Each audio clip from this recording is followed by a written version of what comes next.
Assalamualaikum warahmatullahi wabarakatuh. Halo viewers, apa kabar? Jumpa lagi dengan saya, pria paling menawan di muka bumi ini. Sorry, canda. Jumpa lagi dengan saya, Dendi. Ya, dalam pencet dalam video pembahasan sejarah mengenai Great War part ke-3. Ya. Mungkin ada antara kalian semua merasa, wah sepertinya Bapak nggak mandi-mandi gitu. Sebenarnya bukan nggak mandi, cuman emang materinya banyak, jadi setek. Jadi narasinya banyak gitu. Jadi ya gitu dah. You know what I mean itu. Oke, para viewers sekalian, lanjut lagi kepada part 3. Namun sebelumnya saya doakan para viewers yang masih setia dengan menonton video-video saya doakan selalu diberikan kemudahan rezeki yang melimpah, dan bagi yang jomblo segera dapat pasangannya, dan yang belum makan segera makan. Tuh. Ya, ya kan lapar itu. Ya, oke. Para viewers sekalian, bagi yang belum menonton video saya sebelumnya, nanti linknya akan saya cantumkan di atas. Oke. Namun yang jelas, jangan lupa untuk like, comment, share, dan subscribe channel saya.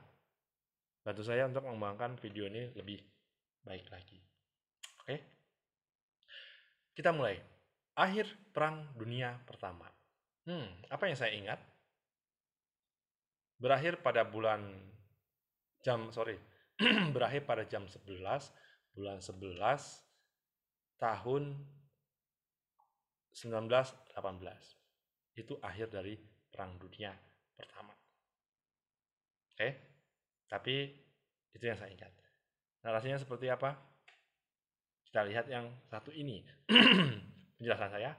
Akibat serangan sekutu yang gencar, Jerman dan negara-negara pendukungnya mengalami kemunduran atau kekalahan yang puncaknya pada tahun 1918. Apa penyebabnya?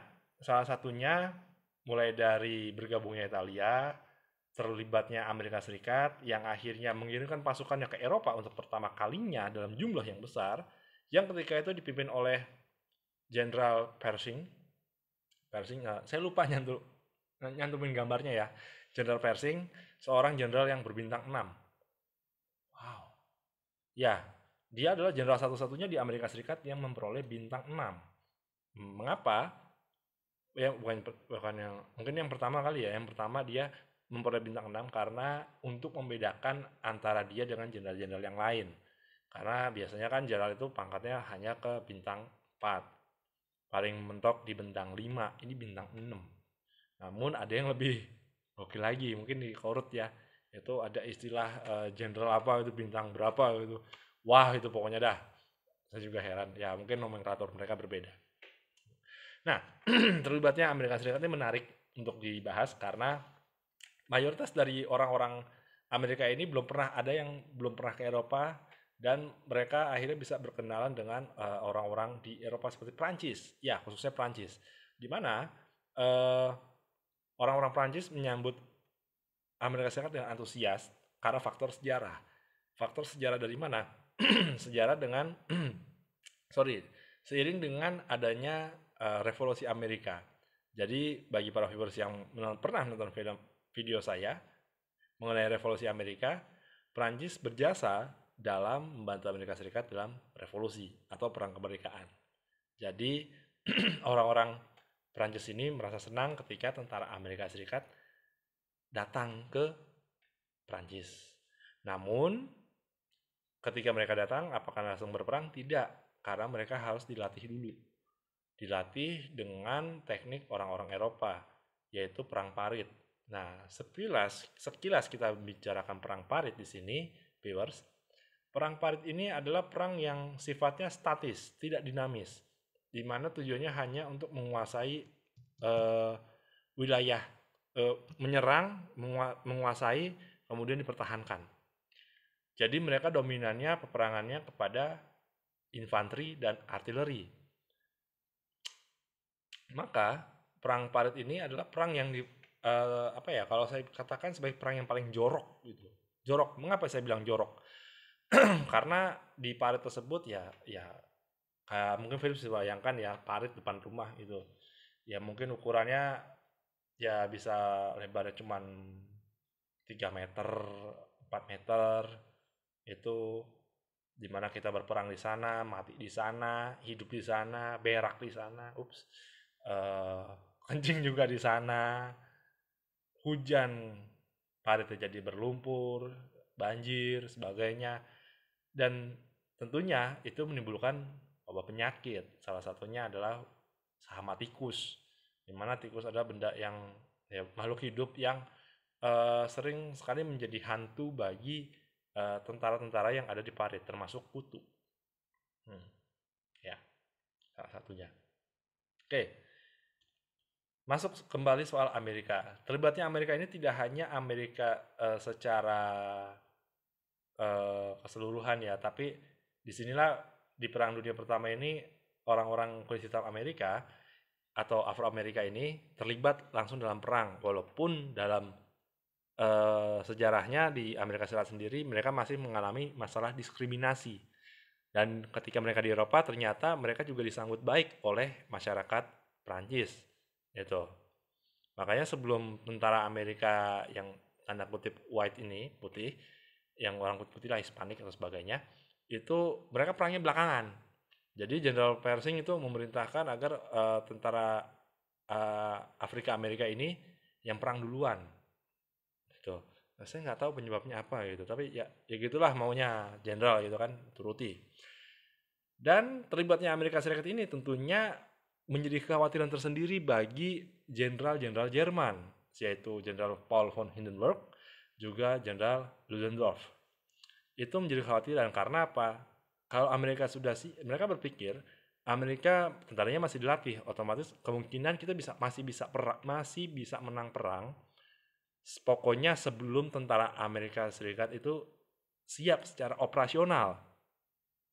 Karena mereka punya prediksi, mereka baru siap operasional pada tahun 1919. Seperti itu gambarannya. Karena apa? Karena ketika itu berhubungannya dengan poin E, meletusnya revolusi Rusia. Di mana ketika apabila revolusi Rusia itu tidak terjadi, ya Jerman pasti akan kesulitan atau kemungkinan bisa kalah telak di front barat karena tentara Amerika sudah berperang. Tetapi kalau misalnya revolusi Rusia itu terjadi, otomatis ada yang bisa diperoleh di sini, yaitu pasukan. Oke. Nah, kemudian saya sebelum lanjut ke yang bagian E ini menarik. Kita ke yang C, blokade. Ya, karena blokade yang sangat ketat, maka terjadilah kesulitan dalam negara Jerman dan sekutu-sekutunya akibat sulitnya mendapat bahan baku ataupun mendapatkan bahan makanan itu yang menyebabkan Jerman mengalami kekurangan makanan khususnya bagi para tentara mereka yang ada di medan tempur. Terjadinya gerakan sosial di Jerman dan Austria-Hungaria yang bosan dengan peperangan, walaupun sesungguhnya tidak hanya mereka saja, tapi juga negara-negara lain. Lalu meletusnya revolusi Rusia dan munculnya negara baru pasca Perang Dunia Pertama, sekaligus munculnya benih-benih konflik di Timur Tengah. Nah, meletusnya revolusi Rusia ini menarik karena saya juga ketika baca suatu referensi ternyata Jerman yang mempermainkan ini. Jadi ketika terjadinya revolusi Rusia yang pertama sebelum Oktober, itu kan perang masih terjadi. Nah, Jenderal Ludendorff dengan cerdik mengirim salah satu anak buahnya untuk ke Swiss, kalau nggak salah ke Swiss ya, ke Swiss bertemu dengan seorang pria yang berkepala agak botak yang bernama Vladimir Ilyich Ulyanov atau yang dikenal sebagai Lenin. Nah, Lenin ditemui oleh para perwira Jerman ini yang membawa pesan dari Ludendorff agar dia bisa kembali ke Rusia dan melakukan gerakan sosial di sana, yaitu revolusi. Tapi itu tidak gratis, teman-teman sekalian. Tidak ada makan siang yang gratis, kencing aja bayar. Ya, seperti itu ya. apa yang diminta oleh Ludendorff kepada Lenin apabila revolusinya berhasil? Tentunya mereka akan menarik diri dari perang. Ya, karena motonya Lenin ketika baru nyampe ke Rusia adalah tanah sama damai, tanah, roti. Dah. Jadi 3 konsep itu, di mana kedamaian diperoleh, tanah diperoleh, dan bisa makan. Itu yang jadi agenda utamanya. Nah, ketika revolusi Rusia terjadi, videonya ada ya di channel saya. Silahkan kalian cari di channel saya, itu ada. Ketika revolusi itu berhasil terjadi, apa yang terjadi dengan keluarga kerajaan atau Tsar Nicholas II? Ya mereka ditahan, kemudian sampai akhirnya menjelang Perang Dunia berakhir, mereka dibunuh. Ya, dibunuh dan mayatnya baru ditemukan pada tahun 1991. Oh, bisa kalian bayangkan berapa puluh tahun mayat itu ditemukan. Jadi keluarga Sarahya dibantai semua. Setelah Tsar Nicholas ingin mengajukan suaka kepada Inggris, kepada sepupunya George kelima, tapi diabaikan. Tapi mengapa sang sepupu melakukannya? Karena dia juga khawatir apabila gerakan revolusi itu berimbas ke Inggris. Ya, George kelima juga nggak mau itu terjadi. Dia nggak ingin kerajaannya berubah. Maka dengan itu mereka menolak suaka yang dikirimkan, surat permintaan dari Tsar Nicholas. Ya udah, tamatlah kerajaan Rusia. Dan akhirnya apa yang terjadi? Ya, dalam perjanjian Brest-Litovsk di Polandia sekarang namanya, Rusia yang berganti nama nanti menjadi Uni Soviet itu mengakhiri perang. Sekaligus dalam perjanjian tersebut Rusia ya mau nggak mau menuruti apa perjanjian tersebut. Salah satunya wilayah yang dikuasai oleh kerajaan Rusia diambil oleh Jerman. Kemudian sekutu-sekutunya semua ingin dapat bagian, gitu. Ya, kenapa mereka mau? Ya, satu, mereka masih dalam tahap konsolidasi.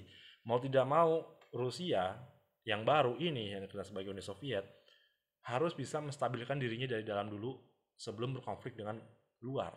Itu gambarannya. Kemudian munculnya negara baru pasca PD1 dan konflik Timur Tengah. Namun, yang tadi terakhir itu saya bahas belakangan ya, karena saya ingin membahas tentang isi perjanjian Versailles. Nah, perjanjian Versailles ini adalah buah si malakama yang menjadi dampak atau menjadi penyebab terjadinya perang berikutnya, yaitu Perang Dunia Kedua. Jadi ini periode 1919 kan ditandatanganinya, kan penghentian senjatanya kan 1918 November. Nah, pada periode antara 1919 sampai 1938 itu banyak peristiwa-peristiwa yang membuat akhirnya PD2 itu muncul. Namun kunci yang paling mendasar dari Perang Dunia Kedua adalah Versailles ini. Setelah Jerman gagal total dalam serangan terakhir untuk mengalahkan Prancis, menguasai ibu kota Prancis, maka perjanjian Versailles ini dibuat di dalam sebuah rangkaian kereta api bernama Compiègne. Ya, Compiègne. Isi perjanjiannya apa? Pertama, koloni-koloni Jerman diserahkan kepada Inggris, Prancis, dan Jepang atas nama mandat Liga Bangsa-Bangsa. Jadi, pasca Perang Dunia Pertama berakhir, dibuatlah sebuah badan organisasi internasional yang bernama Liga Bangsa-Bangsa. Seperti itu, ya. Dan isi perjanjian Versailles ini silahkan viewers baca ya. Saya mungkin tidak membaca semuanya. Jerman hanya memiliki pasukan hanya 100.000, jadi ada pemotongan besar-besaran. Yang paling memberatkan di sini adalah yang poin kelima, di mana Jerman harus mengganti kerugian perang sebanyak 132 miliar kepada sekutu. Dan wilayah-wilayah industri Jerman dikuasai oleh Prancis di bawah mandat LBB selama kurun waktu 15 tahun. Nah, coba viewers, dari perjanjian ini kira-kira ada nggak yang salah? Kalau menurut saya, ada yang salah. Yang salah adalah ini adalah penghukuman. Penghukuman. Siapa yang dihukum? Jerman. Semuanya dihukum, termasuk rakyatnya juga. Secara nggak langsung ya, kalau rakyatnya secara nggak langsung, karena pemerintahnya dihukum seperti ini. Yang jelas, viewers sekalian, isi perjanjian inilah yang nantinya mengakibatkan Jerman akhirnya bangkit dan perang lagi dalam Perang Dunia Kedua. Karena ini nggak adil. Terlebih lagi yang poin 5, Jerman harus mengganti kerugian perang yang begitu luar biasa besar. Karena kembali lagi konsep perangan pada waktu itu adalah winners takes all. You will punishment sebagai yang kalah gitu kan. Itu yang terjadi. Sampai salah satu senator Amerika menyatakan memberikan surat atau audiensi kepada Presiden Amerika Serikat ketika itu, Woodrow Wilson menyatakan bahwa Bapak Presiden, dengan adanya perjanjian ini saya yakin dendam itu akan tumbuh subur. Mengapa? Anda dengan perjanjian ini benar-benar membuat Jerman dihukum sehukum-hukumnya dan dipermalukan semalu-malunya. Seperti itu. Itu gambarannya. Oke. Nah, selanjutnya, ini saya rasa waktunya masih cukup nih. Karena kita masih ngebahas ini ya. Jadi pada pasca Perang Dunia Pertama, para delegasi perwakilan negara menaruh harapan besar dengan terciptanya perdamaian dunia. Hal tersebut sesuai dengan gagasan yang disampaikan oleh Presiden Amerika Serikat Woodrow Wilson yang mengajukan 14 poin, salah satunya diperlukannya diplomasi terbuka, persenjataan dikurangi, hak menentukan nasib sendiri, dan dibentuknya Liga Bangsa-Bangsa yang dilakukan oleh Uncle Wilson. Peserta konferensi yang menentukan adalah The Big Four antara Amerika Serikat, Inggris, Prancis, Italia. Jadi, pasca Perang Dunia Pertama ini, Amerika Serikat akhirnya menjadi salah satu key player atau pemain besar yang mulai diperhitungkan di dunia internasional. Sebelumnya kan hanya Inggris, Prancis, Jerman, dan sebagainya. Amerika Serikat tidak termasuk waktu itu. Namun seiring Perang Dunia Pertama, keberhasilan sekutu, khususnya Amerika Serikat memperoleh peta peranan di dunia. Konferensi memutuskan dibentuk Liga Bangsa-Bangsa dan menghukum Jerman seberat-beratnya. Nah, ini yang amat disayangkan. Pernyataan Wilson telah meningkatkan harapan bangsa-bangsa korban imperialisme dan konsep self-determination disambut positif oleh bangsa-bangsa di Asia Afrika yang mendorong para pelajar untuk terus memperjuangkan kebebasan. Jadi, secara tidak langsung, kita akan lanjutkan ke part keempat. Oke. Mohon maaf ya kalau misalnya masih ada yang kurang dari materi-materi saya. Silahkan kalian tulis kolom komentar ya. Di kolom komentar. Tulis kolom komentar dan jangan lupa untuk subscribe channel saya. Mungkin itu aja yang bisa saya sampaikan. Sampai bertemu di part keempat di lanjutan Great War pertama ini. Terima kasih. Wassalamualaikum warahmatullahi wabarakatuh. Bye-bye.